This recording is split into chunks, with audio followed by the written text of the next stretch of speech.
TDP 4వ జాబితాను విడుదల చేసింది. 9 అసెంబ్లీ, 4 లోక్సభ అభ్యర్థులను ప్రకటించింది. చీపురుపల్లి నుంచి కళా వెంకట్రావు, భీమిలి నుంచి గంటా శ్రీనివాసరావు, పాడేరు నుంచి కిల్లు వెంకట రమేష్ నాయుడు, దర్శి నుంచి డాక్టర్ గొట్టిపాటి లక్ష్మి, రాజంపేట నుంచి సుగవాసి సుబ్రహ్మణ్యం, ఆలూరు నుంచి వీరభద్రగౌడ్, గుంతకల్ నుంచి గుమ్మనూరు జయరాం, కదిరి నుంచి కందికుంట వెంకట ప్రసాద్, అనంతపురం అర్బన్ దగ్గుబాటి వెంకటేశ్వర ప్రసాద్, విజయనగరం లోక్సభ టీడీపీ అభ్యర్థిగా కె అప్పలనాయుడు, ఒంగోలు నుంచి మాగుట్ట శ్రీనివాసులు రెడ్డి, అనంతపురం నుంచి అంబికా లక్ష్మీనారాయణ, కడప నుంచి భూపేష్ రెడ్డికి సీట్లు ఖరారు చేశారు.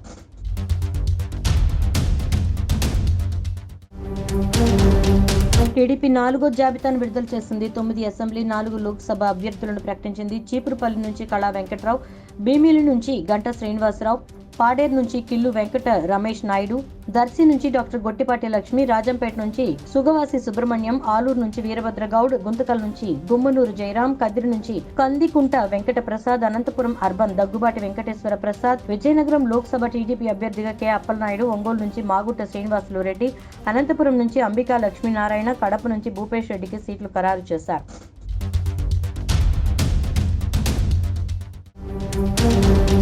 టీడీపీ 4వ జాబితాను విడుదల చేసింది. 9 అసెంబ్లీ, 4 లోక్సభ అభ్యర్థులను ప్రకటించింది. చీపురుపల్లి నుంచి కళా వెంకట్రావు, భీమిలి నుంచి గంటా శ్రీనివాసరావు, పాడేరు నుంచి కిల్లు వెంకట రమేష్ నాయుడు, దర్శి నుంచి డాక్టర్ గొట్టిపాటి లక్ష్మి, రాజంపేట నుంచి సుగవాసి సుబ్రహ్మణ్యం, ఆలూరు నుంచి వీరభద్రగౌడ్, గుంతకల్ నుంచి గుమ్మనూరు జయరాం, కదిరి నుంచి కందికుంట వెంకట ప్రసాద్, అనంతపురం అర్బన్ దగ్గుబాటి వెంకటేశ్వర ప్రసాద్, విజయనగరం లోక్సభ టీడీపీ అభ్యర్థిగా కె అప్పలనాయుడు, ఒంగోలు నుంచి మాగుట్ట శ్రీనివాసులు రెడ్డి, అనంతపురం నుంచి అంబికా లక్ష్మీనారాయణ, కడప నుంచి భూపేష్ రెడ్డికి సీట్లు ఖరారు చేశారు.